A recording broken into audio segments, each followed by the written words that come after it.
Hi, and welcome. You're listening to the X22 Report. My name is Dave, and this is episode 712, and today's date is July 9th, 2015, and the title of this episode is Russia Ready to Help Greece? All they need to do is ask. Let's get right into the economic collapse news now. We understand the situation in Greece is really not moving in the direction of the central bankers. We understand that they are keeping the banks closed. They're making the people suffer in Greece. They're hoping that the people will say, you know something, we can't take it anymore, and we vote yes, we want to stay with the euro, we'll accept your plan. That's what they would love. That's what they're trying to do. But of course, at this point in time, the people have voted no.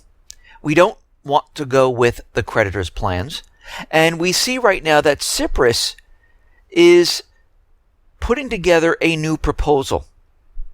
And what's very interesting about this whole thing is that the central bankers, United States government central bankers, President Obama, they're all out there saying that, we have to make the public debt sustainable. We have to restructure where we can. We need to help the people of Greece. No, that's not what they're looking for. First of all, the Greek government says they've been negotiating with the creditors for months, and it was never clear, and they've never received anything about making the public debt sustainable whatsoever. And they're trying to convince everyone, this is what we've been trying to tell Greece all along. No, what the creditors are trying to do is they're trying to get their money. That's it. That's all they want. No matter if the debt was created by fraud, it makes no difference at this point in time. And we see that the Greek government is putting together a proposal, and they agreed upon it today. And they're going to submit this to the creditors. Now, the only problem with this entire proposal is it's not what the creditors want. I mean, if we look at the proposal, we see they included a 30% discount in VAT for most islands. We see the draft keeps the VAT for hotels to 13%, but raises the value-added tax for the food industry to 23%. And that was the creditors wanted that. The governmental commitment to freeze early retirement remains. But there's one big problem, and that's pensions once again. The government is unwilling to cut pensions, and this is what the creditors want. We see there are no pension cuts in the draft of the proposal. So the creditors are going to receive this today. They're going to look over it, and most likely they'll reject it because it's not what they wanted. We're back to where we started. And I think at this point in time, I think Tsipras is just buying time. He's doing whatever he can, continually saying that they're going to stay in the euro. They want to stay in the euro. But eventually what's going to happen, if the creditors don't agree to the proposal, they're going to say, you know what, we tried everything. We tried to help out. We put forth a proposal. The creditors just kept on saying no, no, no. And now we have to move away from the Eurozone. And what's very interesting about this, and we mentioned this yesterday, is that the drachma is making mysterious appearances. Like yesterday we saw a tourist took a picture of a menu and it had the pricing in drachmas. Well, today we see there's a hotel bill. And in the hotel bill, and this is from a Hilton hotel in Athens, and this is coming from Bloomberg Reporter's Visa credit card issued by Citigroup, where the posting of the bill is carried out in drachma EQ. This is showing us that something is in the works at this time. And I have the picture of the bill here on the x22report.com site, or if you're listening on YouTube, you can see it there. And you can see that it does say the drachma EQ. And we know Greece designed a new drachma. We know in secret they're kind of printing it all this time. And I believe that Tsipras right now, he has been buying time. And we understand that other nations are looking at this and they're waiting to see what Greece is going to do. Now, Nigel Farage, he kind of destroyed the Euro group thinking in a couple of minutes. Now, there's a video on the X22report.com site. You can view it there, or you'll see bits and pieces of it on YouTube. But you can search for it on YouTube and you can find it. And basically, when he was in front of Parliament, he was going over the entire Greece situation and the European situation. And he said Greece entering the euro was great for Goldman Sachs, but terrible for the Greeks. It changed the country to a system in which it didn't belong.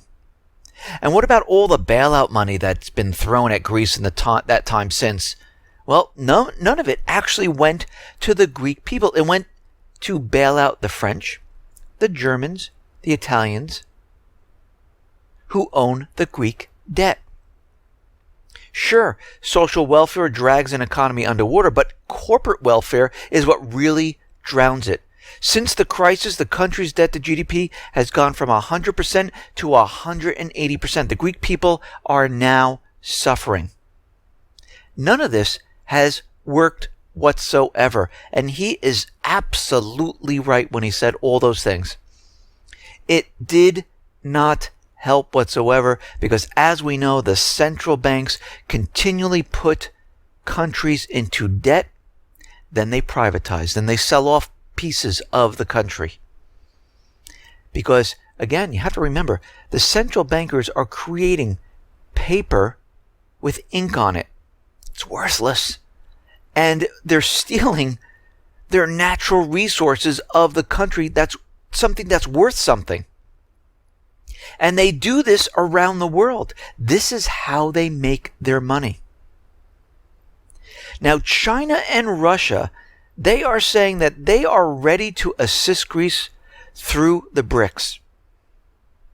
They could use this week's BRICS summit at Shanghai Cooperation Organization conference to formulate a BRICS-based rescue plan to tackle the Greece debt crisis. So they're saying right now they could come and help out Greece. But what's very interesting about all this, Russia finally stepped in. Now, the United States government central bankers, the European central bankers, they are not going to like this. Moscow is ready to lend its shoulder to Greece if the government in Athens makes a request for it. If they ask for help, Russia will help. Now, we understand that Tsipras already made a deal with Putin with the Turkish Stream pipeline. It makes no sense that he wants to say with the European Union, but he made a deal with Putin for the Turkish Stream pipeline. And right now, this is coming from Russia. Greece hasn't made any requests for our assistance so far. But if it does, we'll scrutinize the formats or the framework of our own opportunities within which we could support or help Athens. This is coming from the Speaker of the Upper House of Russian Parliament. We are certainly prepared to lend our shoulder to them in the form that might be possible. And we know through backdoor conversations that Tsipras and Putin have discussed this already. This has always been on the table. This, I believe, has always been there, and they're just waiting for the right time. Now, we have to remember, the United States government central bankers not going to like this too much. They're going to lose a strategic area. Greece is part of NATO. And if they pivot over to Russia, this is going to pose a problem. And we know that Victoria Nuland was in Greece not too long ago. And I wouldn't be surprised if we see something occur very soon if Greece doesn't stay with the euro. And at this point, it doesn't look like they are. Now, out in the UK, we see the London property market is starting to crash. And everyone's going to say, wait, what do you mean? It looks like everything is fine. But the British politicians have just made the same mistake as the American Democrats who created the S&L crisis of the 1980s. In the U.S., they were greedy and changed the tax status on real estate to increase taxes. They created a one-way market of all sellers. British conservatives have just done the exact same thing, sending shares in the housing construction industry crashing in what may prove to be a waterfall event. And we can see right now that George Osborne delivered the budget, and one of the big announcements was a crackdown on so-called non-DOMs, the people who live in Britain but claim their permanent home is abroad. And he announced a shakeup of the tax system. And this could bring the entire property market crashing down. And we know that around the private Western Central Bank countries, a lot of the real estate markets are in a bubble. Canada, UK, United States, and many other countries. And here in the States, we see that things are definitely in a bubble. But don't worry, the U.S. government loves to manipulate the numbers to make everyone feel that everything is fine. We're in this incredible recovery and there's nothing to worry about. I mean, we've been seeing all these layoffs. Not 100 here, 100 here. Thousands of people in major corporations, not to mention all the small businesses that have been laying off and all the retail businesses that have been laying off.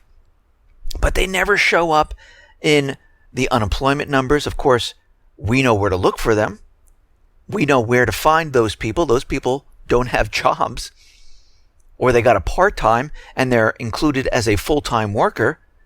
But we're starting to see that initial jobless claims started to tick up a little bit to about 30,000 in the last 2 weeks. This is the worst claims print since mid-February. But don't worry, you know what's going to happen. They're going to manipulate these numbers once again, because what they do is they like to not include certain people in the initial jobless claims. At the same time this is all happening, continuing claims continue to rise quite notably. Now at their highest since March, having missed expectations for the last 7 weeks. So we see initial jobless claims creeping up. We see continuing claims creeping up. And every time they creep up, and I'm looking at the graph here, it seems that they were sent the other way the next month and things are revised. But the trend is slowly creeping up. They're running out of ways to manipulate all these numbers, and it's getting harder and harder. And what's very interesting, someone sent me a story about Gameloft, and they make apps for iTunes App Store, and they completely closed down their New York game studio and lays off all their developers. And we're starting to see this in a lot of companies where people are just getting rid of a lot of people because their businesses aren't doing well. Look at Microsoft. Another 7,800 people.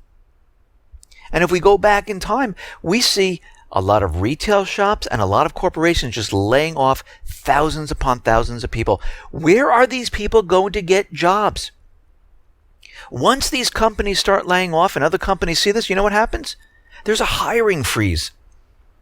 Yes, they still have job recs out there, but they'll never fill them because there's a hiring freeze. Now, yesterday we saw the New York Stock Exchange shut down. And yesterday we were talking about how I don't believe it's a cyber attack, and I still don't. I don't think this had anything to do with a cyber attack at this point. Do I think there's one coming? Yes. Do I think certain government employees are going to use it for their agenda to pass some cyber legislation? Yes, because I heard some of them screaming about it, saying, yes, it's a cyber attack, or look, we need to pass the cyber legislation. If we look at everyone's personal information, this will make us all safer. No, that's not true whatsoever. It doesn't make anyone safer. It allows the government to have your personal information. That's it. It allows them to spy on you without a warrant. That's it. But the New York Stock Exchange, they came out with their explanation of why this was shut down. And they said they were doing a rollout of a software release in preparation for July 11th industry test of the upcoming SIP timestamp requirement. Now, I worked in the financial industry I supported investment systems. And what's very interesting to me is that they were doing this during the week, during trading. Now, when you're making an upgrade, you don't do this 2 or 3 days before it's needed. When you're doing a software update to, a multi-trillion-dollar system that handles trillions and trillions of trades, you don't do this 3 days before. You don't do it during during the trading week. You do it on the weekend. And before you even do that, and this is what I used to do, we used to have a lab which mirrored the production site. It was exactly the same. And before we took any type of software update, it was tested in the test site first to make sure all configurations were correct, to make sure there were no anomalies. And then we let it go for many days to see if it affects anything. We would take the trades that were happening and run simulations. And then on the weekend, we would do the software update. Weeks before it is actually needed for any type of testing or any type of requirement. And this is very odd in how they approach this. And their stories they don't really make sense, because they said they were going to be failing over to their disaster site, but the CEO never mentioned, and this is CEO Farley, said that there was no rollover to the backup systems. So their stories conflict here. They don't jive. And the whole thing does not make sense whatsoever. And what's also very interesting is that the stock market was basically in a free fall. It was shut down and brought up right before the market was going to close again. And it opened and it closed in the negative area. I think 160 something points. Now today it reopens and everything is fine. The market shoots up. No problems. The Chinese market shoots up and surges.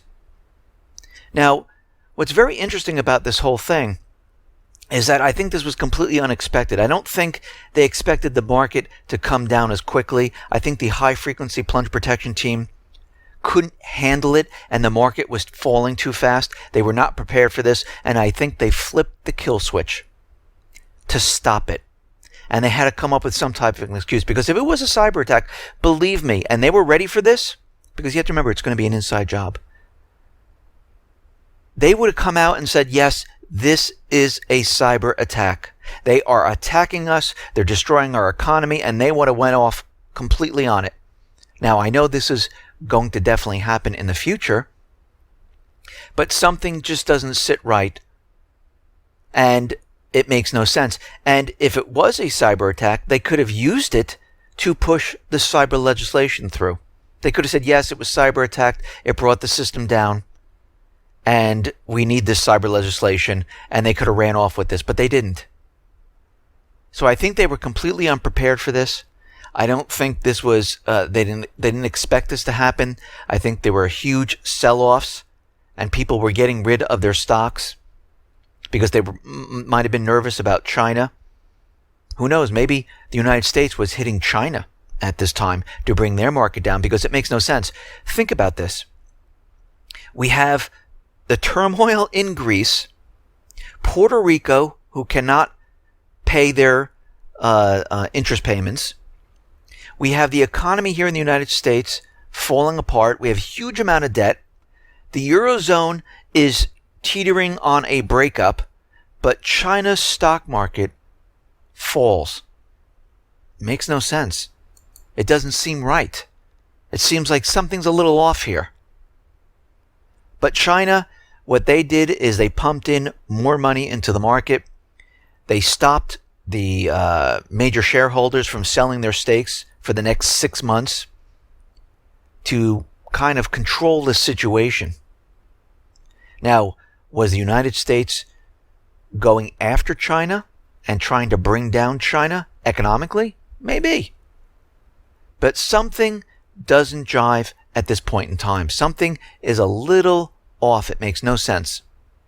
And I don't believe about this software glitch, this upgrade they were doing, because there is no way they're going to update this in the middle of the week to be ready for trading the next day when they needed it on this coming Saturday. It makes no sense whatsoever.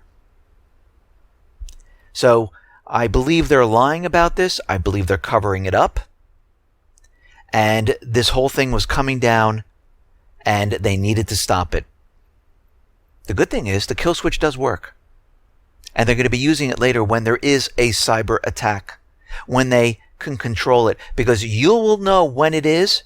You will know it is the government that is causing this, because they will come right out and say it is a cyber attack within hours of it happening. And they're going to tell you they have to shut the markets down. And this is what we'll see coming very soon. Now, the BRICS Bank officially launches, and they're up and running. The IMF has come out, and they are cutting the growth for the United States, UK, Japan, and Canada. And of course, they came out with their predictions in the beginning of this year, saying that, oh yes, we're going to see GDP of 3.5%. It looks fantastic. And now they're continually backtracking on their predictions. And then the IMF has never been right on their predictions. They've been always completely off. And we can see right now they have no idea what they're talking about.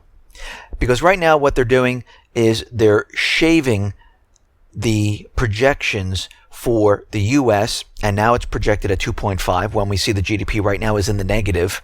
So that means we're going to have like 4 or 4.5% for the remaining of the year to get to that 2.5, which I don't think is going to happen unless, somehow they manipulate it and all of a sudden it shoots up to, 5%, 5.5%, 6%, 4%, and all of a sudden we have 2.5%.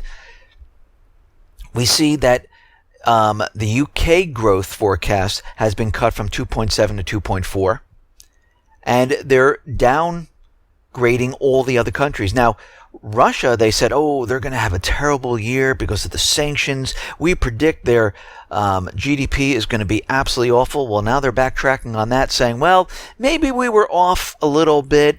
We're going to show that they're making an improvement. And yeah, Russia's economy is improving, not getting worse. The sanctions aren't having the effect the U.S. government central bankers want. And we can see right now their economy is doing better. They're involved with the Eurasian Union, the Shanghai Cooperation, the BRICS. They're trading using their own currency with other countries. They're making economic deals all around the world. They're continually buying gold. China's continually buying gold. They are preparing for an economic collapse. And this is why they've been doing this all along. Now we see that President Obama, he is pushing the climate change agenda, saying that all humans are responsible for it. And we're starting to see a lot of scientists out there saying, well, this does not make any sense whatsoever. Yes, the humans could have a very tiny impact, but they're really not going to cause that much of a change because the climate is always changing.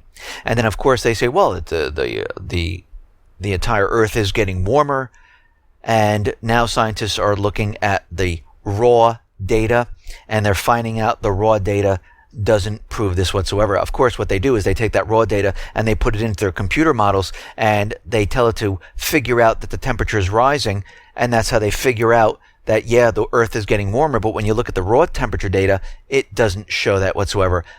I mean, look at last winter. It was horrific. Record cold temperatures. Their story is falling apart, but we know what this is all for. This is about controlling the people. It's about putting a and placing a carbon tax on everyone. Because this is what central bankers do. They love to tax. They want more money. Governments get into trouble. They borrow too much. They need to bring in revenue, so they continually push more and more taxes, instructed by the central bankers. Listen, you have to make these payments. We need our money. And there's a law professor out there saying there's one other thing here that Obama is trying to do. He's pushing the agenda of reducing the carbon dioxide emissions in the coming years. And the law professor says this is about changing the constitutional system instead of trying to reduce the carbon dioxide emissions. What he's trying to do here is that he's trying to remove this issue from Congress, and he wants the UN to make the decision for this, to bypass the entire Congress. So he's ignoring the Constitution whatsoever, and he's going to a different government type of body, the UN. And in a congressional hearing Thursday, George Mason University law professor Jeremy Rapkin told lawmakers that Obama's argument that he unilaterally commit the U.S. to a United Nations agreement without Senate ratification was a real change in our Constitution. So now we're going to have somebody in some entity in some foreign country that's going to be directing us. He wants a global climate deal. And the administration is doing everything it can to argue a UN deal would not need lawmakers' approval. He wants to bypass it, just like he wants to do everything else. This pesky Constitution, these ridiculous congressmen, they're getting in my way. I just want to make decisions. I have a pen, I have a paper. I can do it on my own. And we see this is what he's doing with executive orders, memorandums. He's doing whatever he possibly can to bypass the Constitution. You have to remember, the central bankers, they would love to get rid of the Constitution. They would love to get rid of the Bill of Rights. They would love, and they're trying. They're doing it with Common Core. The next generation, they're trying to brainwash them into thinking that your rights are privileges. The UN said so because they're reading about the UN information and not the Constitution. And they're teaching the young to believe that they're privileges, that they're rewriting the rights to make them seem like, oh yeah, you can't really own a weapon unless you're in a militia. You really don't have freedom of speech unless we say so. And we see they're pushing this with other agendas, like telling us what symbol we can look at, what symbol we can have, and that would be the Confederate flag, or anything else like that. They're telling us that we only have free speech in certain areas. They're telling us that, hate speech is not covered by the First Amendment. Well, I hate to say it, all speech is covered by the First Amendment. Because that's what free speech is. It's completely free. If you say certain things and the government tells you what things are permitted, then it's permitted, controlled. We're allowing you to say these things. These things you can't say. These things you can. No, free speech, everyone can say it.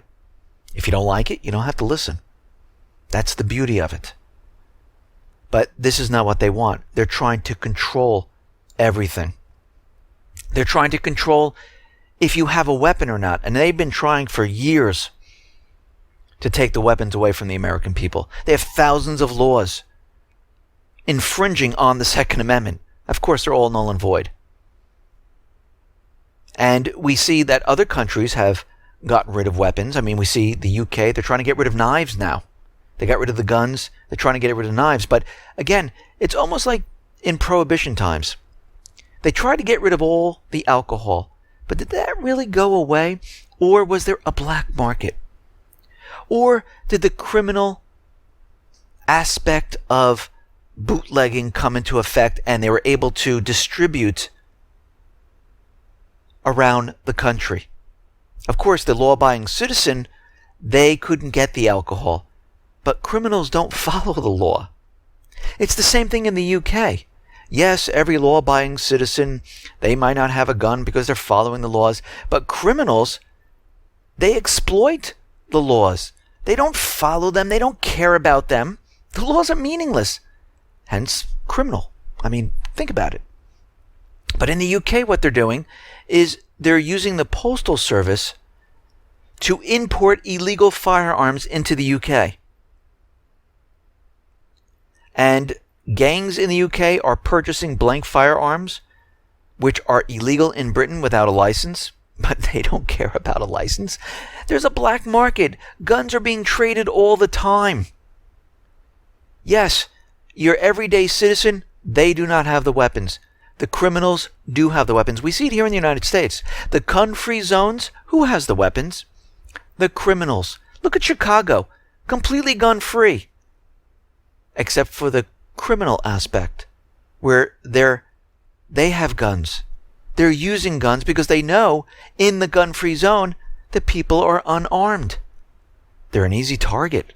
You can go after them at any time.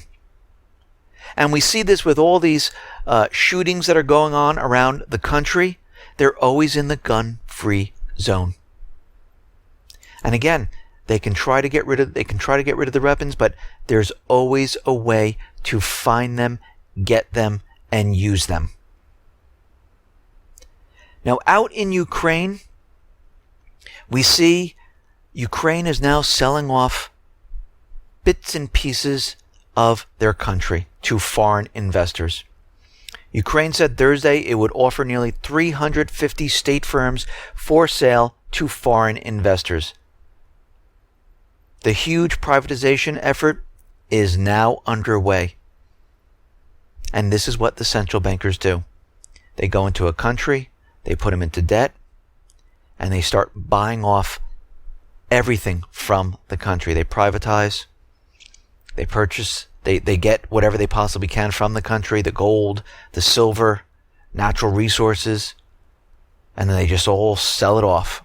And we see it happening in Ukraine, we see it in Greece, we see it in every single country. They do the same exact thing, and they completely destroy the countries. Now, Ukrainian hacker group Cyber Bukut has leaked emails and documents said to be from the country's Ministry of Information, and they revealed an organization effort to prevent journalists from entering Ukraine.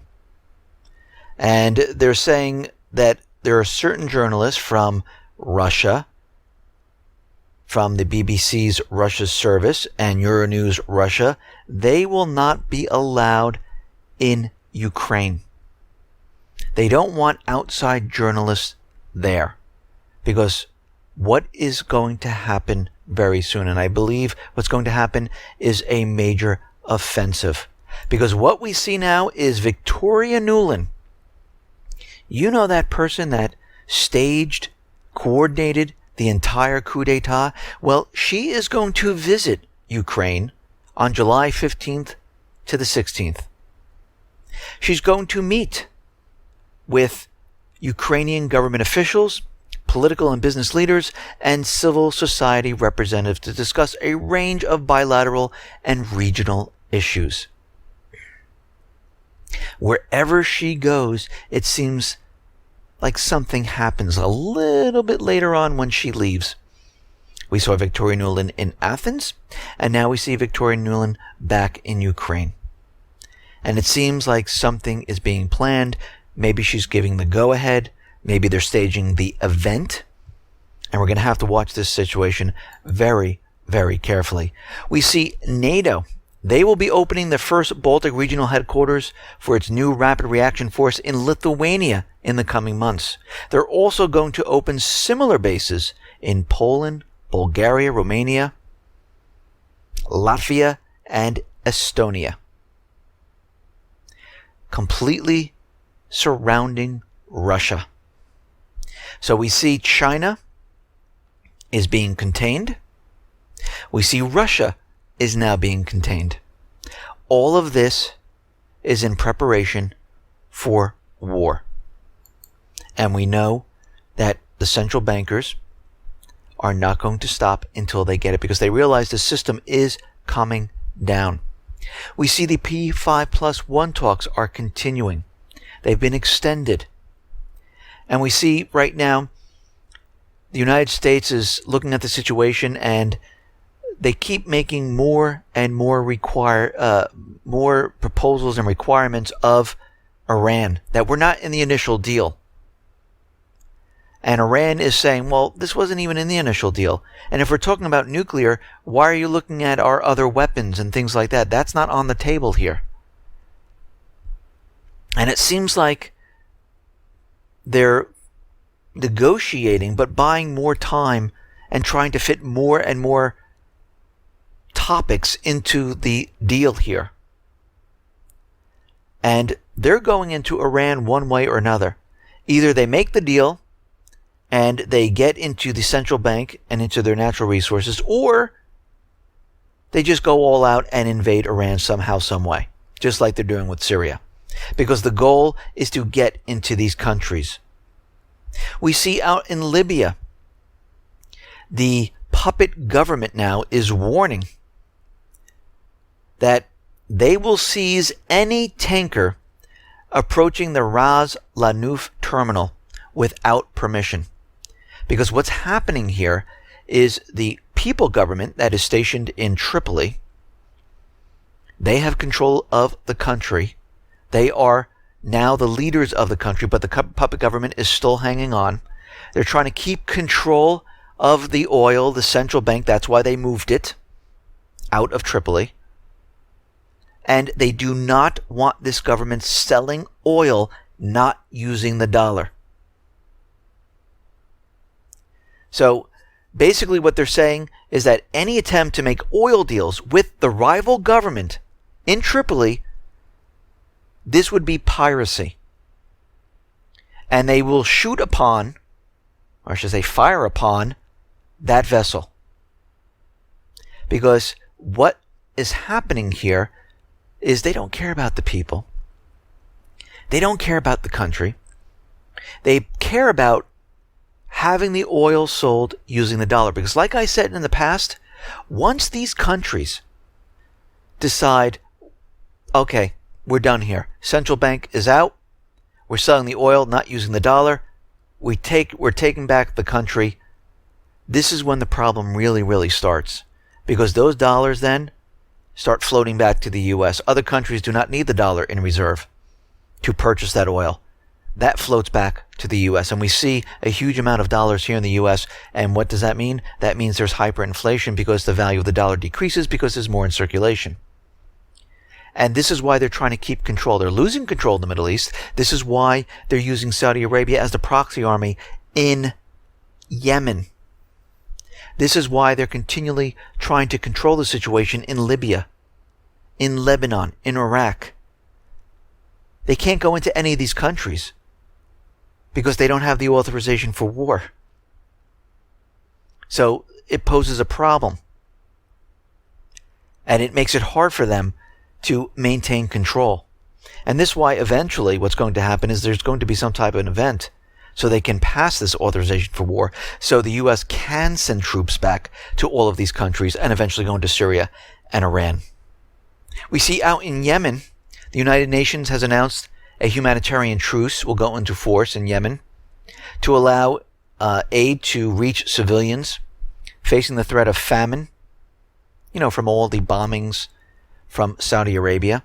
They've been hitting the infrastructure, hitting innocent people, to say, hey, you do not kick out the puppet government. If you decide to kick out the puppet government, you have to be punished. And this is what we're seeing in Yemen right now. The people said, listen, we don't want this government anymore. We'll govern ourselves. But of course, the U.S. government central bankers, they cannot have this. Now, the pause in fighting will go into effect at 23:59 local time on Friday and last until the end of Ramadan on the 17th of July. And we'll see if Saudi Arabia adheres to this, because last time they started bombing, even though there was a ceasefire and a truce for humanitarian aid. We see Lindsey Graham is out there, And Graham believes the U.S. should commit 20,000 troops to Syria and Iraq regions in order to fight the Islamic State. Graham wants to increase the number of U.S. military advisors on the ground in Iraq from 3,500 to 10,000, and he wants to include special forces. They want the U.S. to get involved on the ground. And this is coming, because when they make their move into Syria, they will need the ground forces to take Damascus, to get Assad.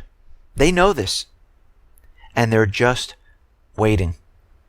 Now, we know Jade Helm is going to start any day.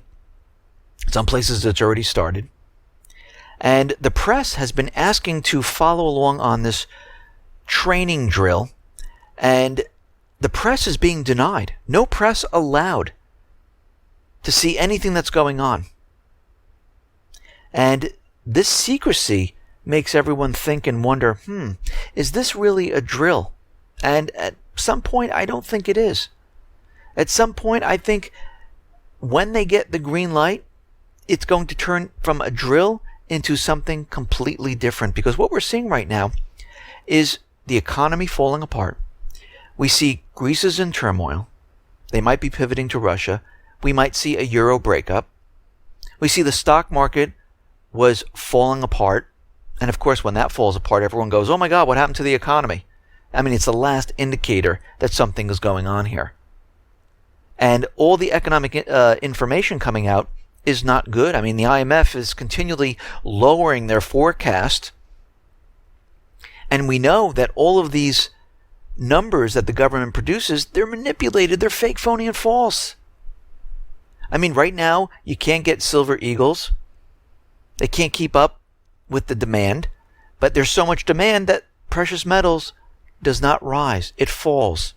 So all of this doesn't make sense. And we are hearing rumblings that something might happen this fall. And we know that Congress goes on vacation in August.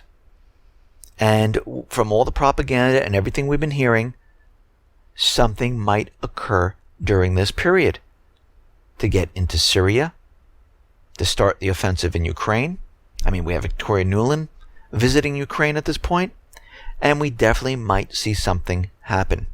Now, on July 4th, we had FBI, CIA, DHS, you name it, they were out there telling us that there's going to be some type of threat. July 4th came, and it passed, and nothing happened. Now, of course, what's happening now is FBI Director James Comey is testifying in front of the Senate, and he's trying to push encryption. Now he's out there saying that they have thwarted some inspired attacks, and we stopped it. Well, again, we know how the FBI works. We know they use patsies, and these inspired attacks, nothing even happened. These people weren't even prepared to do anything. And basically what he's doing right now is he's trying to push his agenda of getting rid of encryption.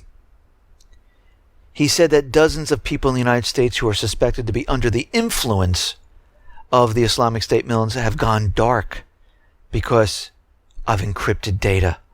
We just don't know what happened to them. And he's using fear to scare people. And he's using the case that, they stopped something before it happened. And again, does he have proof? Does he have locations? Does he have the plan? Does he have what they were going to use? No, he has none of that. Because none of it is true.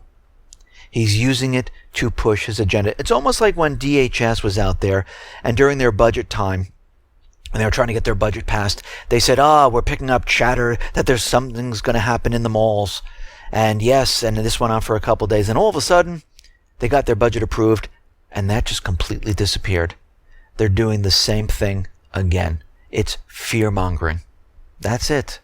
That's what they're doing to get people to give up their liberty. That's all they are doing. Listen, everyone, thanks a lot for listening. Be well, be safe, and especially be prepared. Thanks a lot.